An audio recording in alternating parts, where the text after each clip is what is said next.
Bem-vindo à Sessão Essência, um espaço de pausa, leveza e presença, porque a sua essência merece atenção.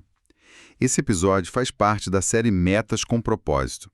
Depois de falar sobre metas e metas pessoais, agora a gente entra naquele momento clássico, né? O começo de um novo ano. Aquele momento cheio de potencial e, vamos ser sinceros, um pouco de ansiedade também. Exato. E para muita gente, pensar nas metas para 2026 traz uma mistura de esperança com um certo cansaço, sabe? Aquela sensação de eu já escrevi essa lista antes. Totalmente. E é sobre isso que a gente vai conversar hoje. A nossa análise é baseada num artigo ótimo do blog Essência Organizada, que se chama Metas para o Novo Ano. Como recomeçar sem repetir os mesmos erros. A missão aqui não é criar mais metas, mas sim entender por que repetir o mesmo plano cansa tanto e, claro, como a gente pode recomeçar com mais consciência. E o que eu acho mais interessante nesse artigo é que ele já começa quebrando um mito.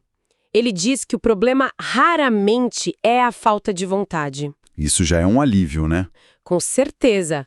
O ponto central é que muitas metas nascem de um impulso, sabe? Sem uma pausa real para a gente analisar o que não funcionou no ano anterior. Então a nossa análise hoje vai girar em torno da pergunta mais importante que o artigo propõe. Por que não funcionou da última vez? Ok, vamos analisar isso então. O artigo descreve um padrão que, nossa, é muito familiar. Começa com aquele entusiasmo todo nos primeiros dias de janeiro. Academia lotada. Exatamente. Aí vem um esforço super concentrado no início, mas depois vem a dificuldade de manter o ritmo e alguns meses depois a frustração. A pergunta que fica é, por que esse ciclo se repete tanto?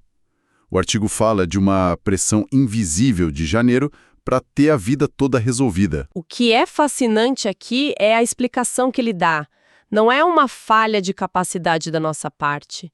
A expressão que o artigo usa é falta de alinhamento com a vida real. Falta de alinhamento. Isso. Quando as metas nascem sem essa revisão do passado, elas carregam os mesmos erros de antes. A única coisa que muda é o calendário. É quase como se a gente pegasse o plano do ano passado, desse uma espanada e falasse agora vai. Pois é. E repetir metas antigas parece mais seguro do que encarar escolhas novas, mais conscientes. Só que essa segurança, segundo o texto, é uma armadilha. Ela só adia o desconforto e impede a mudança de verdade. E é aqui que fica bem interessante. O artigo introduz um conceito que eu achei genial. Metas criadas para uma versão idealizada de nós mesmos. Ah, essa parte é fundamental. Ele lista as características dessa versão. É alguém mais disciplinado, com mais tempo, com energia constante e, claro, sem imprevistos. Uma espécie de super-herói da produtividade. Um avatar, praticamente. Exato. E aí vem a frase-chave do artigo. Essa versão raramente corresponde à vida real.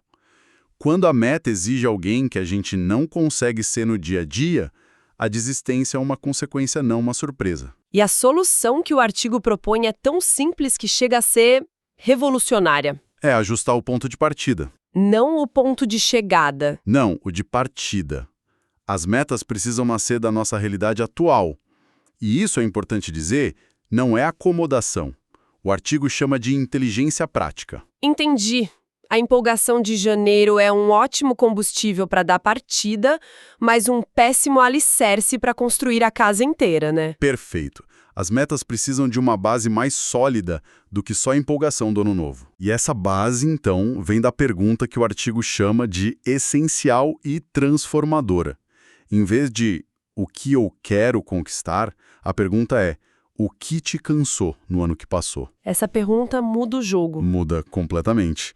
O foco sai do o que eu quero adicionar para o que eu preciso deixar para trás. E o artigo é claro, ignorar essa resposta é o caminho certo para repetir o erro. E é muito importante analisar esse cansaço como um sinal, sabe? E não como fraqueza. Certo, um dado, não um defeito. Exato. O cansaço pode indicar várias coisas, como o artigo lista. Excesso de compromissos, metas que foram mal distribuídas ao longo do ano, expectativas irreais ou simplesmente prioridades confusas. E tem uma referência que o artigo faz que dá um peso científico a isso tudo, né? Sobre a Fiocruz. Sim, e isso é crucial. O artigo menciona estudos da Fundação Oswaldo Cruz sobre como a sobrecarga constante afeta a nossa capacidade de sustentar mudanças. Não é só achismo. E o que esses estudos dizem? Eles mostram que o estresse crônico afeta diretamente a nossa capacidade de planejamento e tomada de decisão. Ou seja, quando a gente está no limite do cansaço, o nosso cérebro ele literalmente não consegue sustentar novos hábitos. Uau! Então, não é só uma questão de força de vontade. É fisiológico? É fisiológico, e isso conecta com a outra ideia central do artigo. Recomeçar também significa abrir mão. Não dá para colocar planos novos numa rotina que já está transbordando. Abrir mão não é fracasso. É ajuste. Eu anotei essa frase. É uma frase poderosa, e esses ajustes são, no fundo, sinais de maturidade emocional. Então, o que tudo isso significa na prática?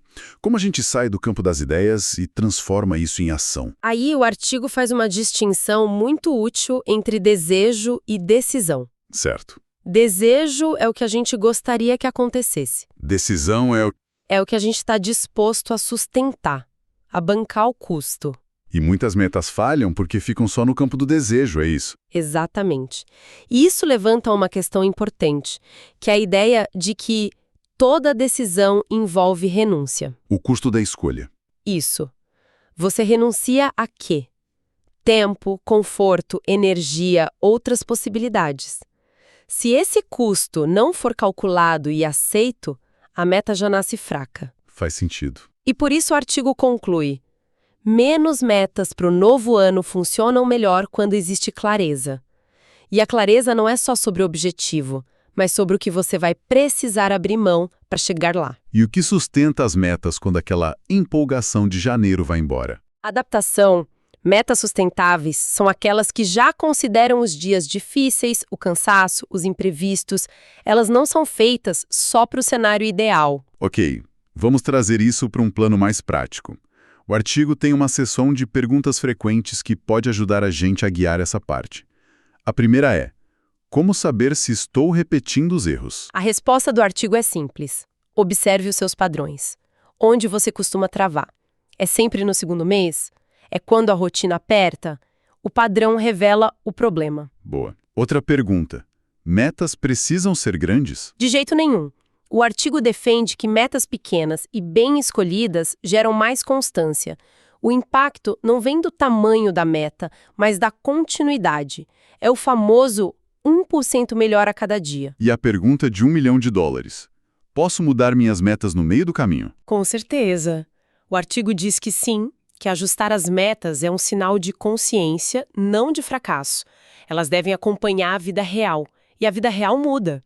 E por fim, como recomeçar sem tanta cobrança? A dica do artigo é: comece com menos promessas e mais observação. Observe o que é realmente sustentável para você hoje. O primeiro passo concreto é entender o seu momento atual com honestidade. Metas que nascem da realidade orientam. As que nascem da fantasia pesam. Então, fazendo uma síntese de tudo, o convite para 2026 não é sobre ter mais esforço, mas sobre ter mais clareza. Exato. É parar de se culpar e começar a se perguntar o que é possível e importante para mim agora. As palavras do artigo são: menos cobrança, mais consciência e decisões que caibam na vida real. E acho que a reflexão final que o artigo nos deixa é a mais importante de todas. Ele diz assim: talvez o novo ano não esteja pedindo metas maiores, talvez esteja pedindo mais verdade sobre onde você está antes de decidir para onde ir. E por hoje, a nossa sessão Essência chega ao fim. Este episódio foi criado a partir do artigo Metas para o Novo Ano, publicado no blog Essência Organizada. A gente se encontra na próxima.